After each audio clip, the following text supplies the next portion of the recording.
ये HDP second year वालों को ऑनलाइन क्लास लेने के लिए धन्यवाद। आज हम पढ़ेंगे कि केंद्रीय तंत्रिका तंत्र पर कार्य करने वाली औषधियों का पार्ट 2। इससे पहले भी हमने केंद्रीय तंत्रिका तंत्र के बारे में अध्ययन किया। तो आज हम पढ़ेंगे जो केंद्रीय तंत्रिका तंत्र पर जो औषधि कार्य करती हैं, जैसे बारबोचरेट। तो बारबोचरेट यूरिया व मेलिनिक एसिड को स्थानांतरित या मिश्रित करके प्राप्त किया जाता है, जो असर के आधार पर 4 श्रेणियों में बांटा गया है।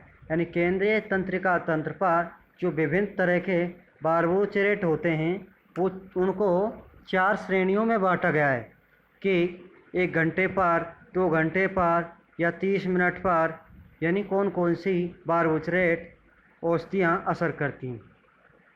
तो हम 4 श्रेणियों में जो बांटा गया है उनके बारे में पहले का अध्ययन करते हैं कि लंबे समय तक असर डालने वाली औषधि, यानी लगभग 8 घंटे से ऊपर। तो वो बारबोचरेट है आपके फिनोबार्बिटन।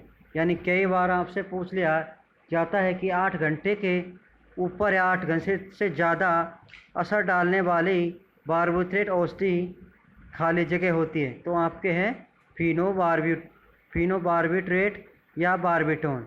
और मध्यम समय या अल्प समय तक असर डालने वाली औषधि है आपके ब्यूटोबार्बिटोन या मियोबार्बिटोन, जो लगभग आपके 4 से 8 घंटे तक असर करती है। तीसरा है आपके अल्प समय तक असर डालने वाली औषधि लगभग 1 से 4 घंटे तक, तो वह औषधि है आपके पैरेटोबार्बिटन। और चौथा है आपके अत्यंत यानी अल्प समय तक असर डालने वाली औषधि लगभग 30 मिनट तक, तो आपके है थायोपेंटोन या थायोमायोलाल या हेक्सोबार्बिटन। तो ये आपके बारबोचरेट जो केंद्रीय तंत्रिका तंत्र पर असर करती हैं समय के आधार पर हो गई। अब है आपके इसमें बारबोचरेट के लाभ। इसका उपयोग समक से लेकर दर्द रहित मौत तक किया जाता है, और इस औषधि को आईवी देने से तुरंत असर होता है। और यह औषधियाँ दुष्प्रभावित रहित औषधियाँ हैं जो श्वसन तंत्र व फेफड़ों को कोई नुकसान नहीं पहुंचाती। इस दवा का उपयोग रोगी के निद्रावस्था में आ जाते हैं। अब है आपके एक क्वेश्चन के रूप में समझाया गया है कि चिकित्सा क्षेत्र व विभिन्न बीमारियों में काम आने वाले बारबोचरेट औषधि, जैसे बारब्यूटेन या बारब्यूटेन सोडियम और निमोट्रोडाल, यह आपके जनरल एनेस्थीसिया के रूप में काम आता है निमोटल। और बारब्यूटेन सोडियम 180 से 1000 mg पर डे के हिसाब से देते हैं।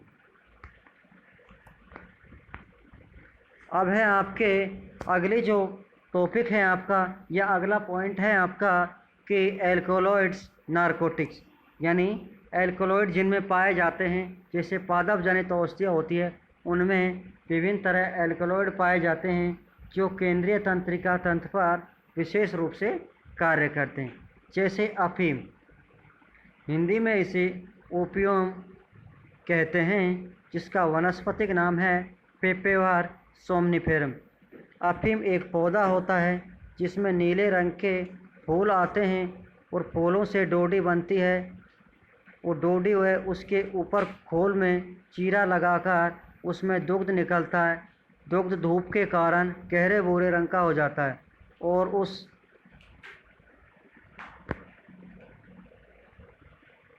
उस दूध को पपड़ी के रूप में उतार लेते हैं, उसे ही हम अफीम कहते हैं।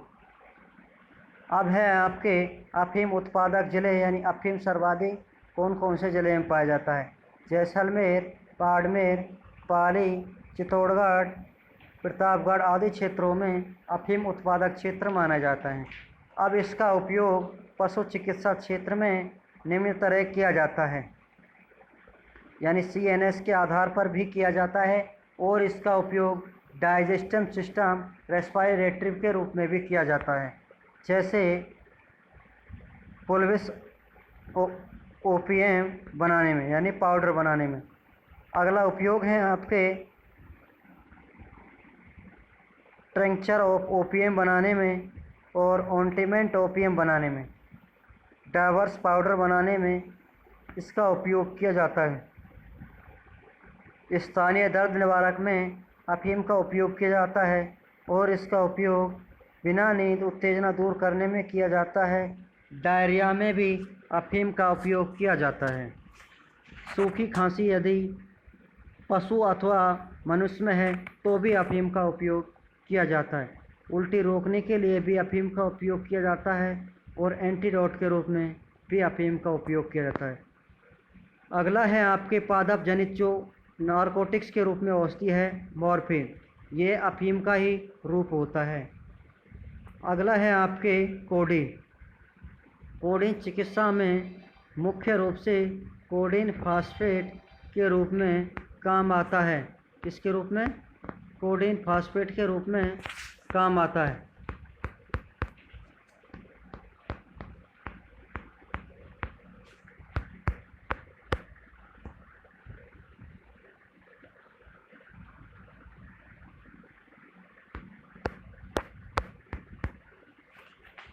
तो ये आपके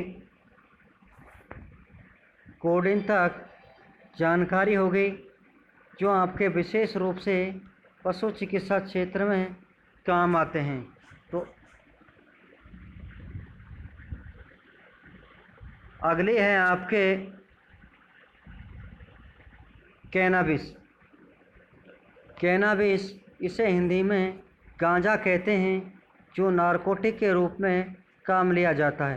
कैनाबिस के पौधों से निम्न प्रकार नारकोटिक्स प्राप्त किया जाता है।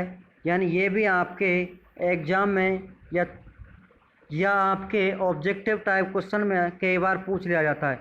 जो कैनाबिस के पौधे होते हैं यानी फल होते हैं कैनाबिस के, उनको सुखाने से गांजा प्राप्त होता है और पत्तियों को सुखाने से चरस प्राप्त होता है।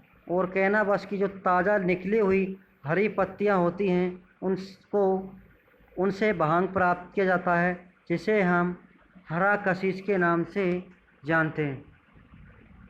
इसका उपयोग एंडोइन एंड हिप्नोटिक्स के रूप में किया जाता है यानी अर्ध निंद्रा के रूप में किया जाता है।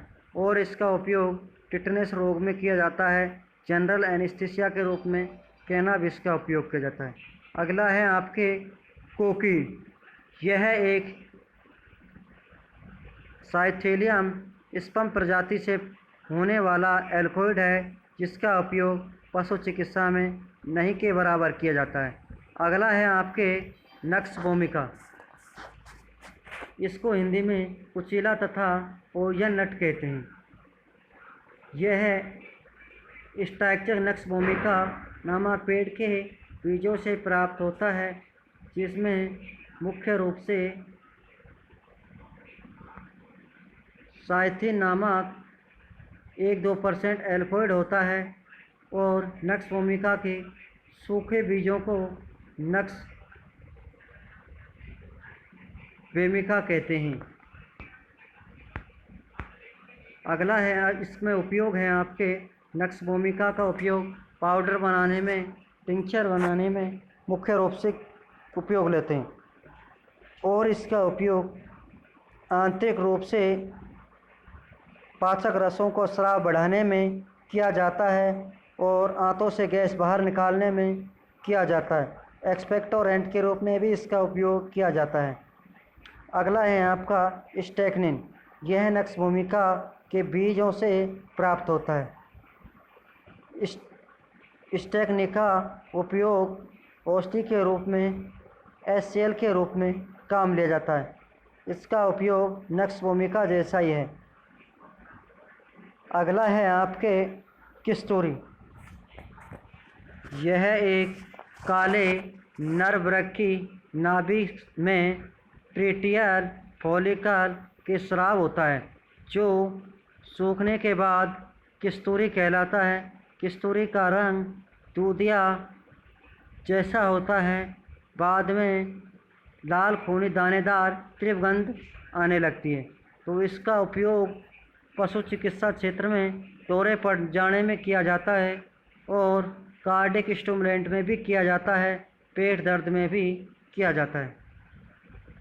अगला है आपके पादप जनित नारकोटिक्स के रूप में बेलेडोना। यह लैटिन के 2 शब्दों से मिलकर बना होता है। पहले यानी सुंदर और ब्यूटीफुल लेडी के नाम से जाना जाता है। डोना माने स्त्री। वनस्पतिक नाम है इसका एट्रोपा बेलोडोना। एक पौधा है जिसे हम इंडियन बेलाडोना हर्ब भी कहते हैं। बेलाडोना की पत्तियां व जड़ों में निम्न एल्कोइड प्राप्त होते हैं, जैसे हायोसाइमिन और हायोसिन और एंट्रोपिन। यानी बेलाडोना जो पादप होता है उसमें 3 प्रकार से एल्कोइड प्राप्त होते हैं और इसका उपयोग एंटीस्पाज्मोडिक के रूप में, जनरल एनेस्थीसिया के रूप में और एंटीग्लैक्टोकॉक्स के रूप में, कार्डियक स्टिमुलेंट के रूप में किया जाता है। अगला है आपको हायोसाइमस। यह हायोसाइमस के पौधों की पत्तियों व फूलों को सुखाकर प्राप्त किया जाता है। इसे खोरासनी अजवाइन कहते हैं। इसमें हायोसाइमिन या हायोसाइन नामक एल्कोलॉइड पाया जाता है। पशु चिकित्सा क्षेत्र में इसका उपयोग पाउडर बनाने में, टिंचर बनाने में किया जाता है। अगला है आपके पादप जनित एल्कोलॉइड स्ट्रोमोनिया, यानी जिसको हिंदी में हम धतूरा कहते हैं। इसे एक धतूरे नामक पौधों की पत्तियों को सुखाकर प्राप्त किया जाता है, जिसमें निम्न एल्कोइड होते हैं, जैसे हायोसाइमिन, हायोसिन, धतूरिन, एंट्रोपिन आदि। पशु चिकित्सा क्षेत्र में इसका उपयोग निम्न तरह किया जाता है, जैसे पाउडर बनाने में और टिंचर बनाने में किया जाता है। अगला है आपके तंबाकू। इसे तंबाकू नामक पेड़ की पत्तियों और छाल को सुखाकर प्राप्त किया जाता है, जिसका वनस्पतिक नाम है निकोटिना टेबेकम। यानी यह वनस्पतिक इस कई बार पूछ लिया गया आपके एग्जाम में। तो इसमें 1% घोल को हम पेट दर्द के रूप में उपयोग लेते हैं और इसका उपयोग जुए, चीचड़े, पिस्सू आदि को मारने के लिए भी 2 से 5% घोल तैयार करके काम लेते हैं। विभिन्न पैरासाइटलों को मारने के लिए इसका उपयोग करते हैं। तो आज के लिए इतना ही काफ़ी है। अगले क्लास में हम अगले टॉपिक या अगले लेसन का अध्ययन करेंगे।